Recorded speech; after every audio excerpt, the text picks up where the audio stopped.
স্বরাষ্ট্রমন্ত্রীর ঘোষণার ৬০ ঘণ্টা পর বিশ্বজিৎ দাস হত্যাকাণ্ডের সঙ্গে জড়িত ১১ জনকে গ্রেপ্তারের কথা স্বীকার করেছে ঢাকা মহানগর গোয়েন্দা পুলিশ। গত মঙ্গলবার স্বরাষ্ট্রমন্ত্রী এই মামলায় ৮ জনকে গ্রেপ্তারের কথা জানালেও পুলিশ তখন মুখ খোলেনি।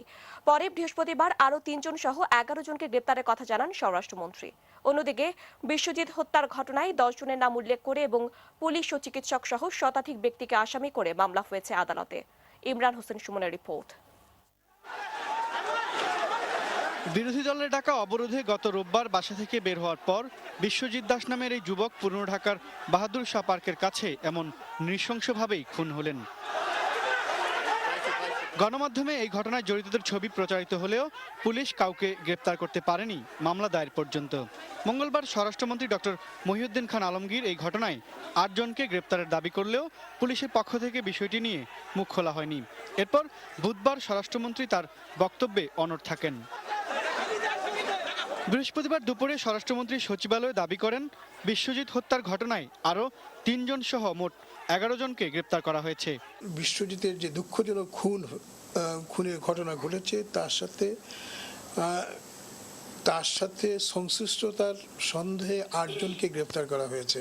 পরবর্তী পর্যায়ে আরও ৩ জন গ্রেপ্তার হয়েছে এবং ৩ জনের মধ্যে যাদের নাম আমাদের সংবাদ মাধ্যমে সুস্পষ্টভাবে বিদিত হয়েছে।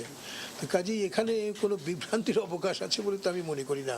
সন্ধ্যায় ঢাকা মহানগর পুলিশের মুখপাত্র মনিরুল ইসলাম এই ঘটনায় জড়িত ১১ জনের গ্রেপ্তারের বিষয়টি নিশ্চিত করে বলেন, গণমাধ্যমে প্রচারিত ও প্রকাশিত ফুটেজ ও ছবি দেখে তাদের শনাক্ত করা হয়েছে।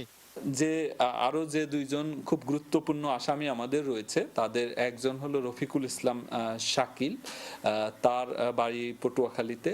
তো এদেরকে গ্রেপ্তার করা গেলে এই হত্যাকাণ্ডের মোটিভ সম্পর্কে আসলে নিশ্চিত হওয়া যাবে। গ্রেপ্তারকৃতরা হলেন মাহফুজুর রহমান নাহিদ, HM কিবরিয়া, কাইয়ুম ওরফে টিপু, ফারুক হোসেন, মামুনুর রশিদ, নাহিদুজ্জামান তুহিন ও মুসলেউদ্দিন। বাকি ৪ জনের নাম পরিচয় এখনো জানা যায়নি। অন্যদিকে বিশ্বজিৎ দাস হত্যার ঘটনায় গণমাধ্যমে প্রকাশিত মূল হামলাকারী সহ ১০ জনের নাম উল্লেখ করে ঢাকার মুখ্য মহানগর হাকিম আদালতে মামলা করেছেন আইনজীবী মাহবুবুল আলম দুলাল। এই হত্যাকাণ্ডে অজ্ঞাতনামা আরও শতাধিক ব্যক্তিকে আসামি করা হয়েছে, যেখানে উপস্থিত পুলিশ কর্মকর্তাদের দায়িত্বে অবহেলার অভিযোগও আনা হয়েছে। সেই এফআইআরের সাথে আমার এই নালিশি মামলাকে সম্পৃক্ত করে, সংযুক্ত করে, একইভাবে তদন্ত করে ২০ দিন অন্তর অন্তর মাননীয় আদালতকে জ্ঞাত করার জন্য এবং তদন্ত প্রতিবেদন প্রদানের জন্য একটি আদেশ দান করে। বিশ্বজিতের উপর হামলাকারী হিসেবে যাদের নাম গণমাধ্যমে প্রচারিত হয়েছে তারা জগন্নাথ বিশ্ববিদ্যালয়ের ছাত্রলীগ কর্মী বলে অভিযোগ উঠেছে। এ নিয়ে বিশ্ববিদ্যালয় শাখা ছাত্রলীগ সভাপতির দাবি একটু ভিন্ন রকম। এদের ফ্যামিলি ব্যাকগ্রাউন্ড জামাত বিএনপির, এরা আসলে আপনার বিশ্বজিৎ আপনাদের সঙ্গে মিশলো কিভাবে? আমাদের সাথে মিশলো, এটা যে প্রশ্নটা, তো এখানে ওরা বিভিন্নভাবে ওদের বন্ধু বা ওদের ভাইদের পাশ ধরে আসে। তো এটা আমাদের ছাত্রলীগ কখনো এদের করার জন্য আমরা কোনো সময় আহ্বান জানাইনি এবং বরং এদের আমরা বিভিন্নভাবে নিষেধ করছি যে ছাত্রলীগের কোনো কর্মকাণ্ডে তোমরা জড়ায়ও না। Imran Hossain Sumon, ATN news, Dhaka.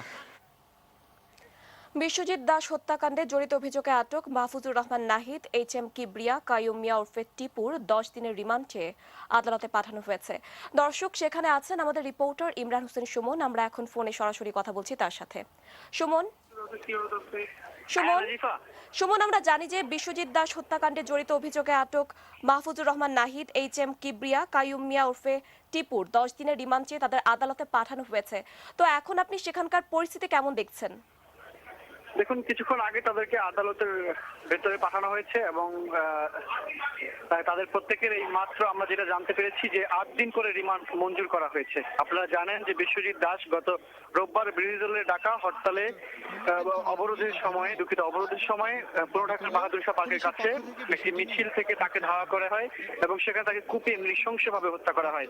এই মাত্র আদালতের বিচারক রিমান্ড আবেদন শুনানি শেষ করেছেন এবং তাদের প্রত্যেককে ৮ দিন করে রিমান্ড মঞ্জুর করেছেন। আমরা সেটা জানতে পেরেছি। এখন আদালতে ব্যাপক সংখ্যক পুলিশের মোতায়েন করা হয়েছে। আপনারা জানেন যে গ্রেপ্তারকৃতদের মধ্যে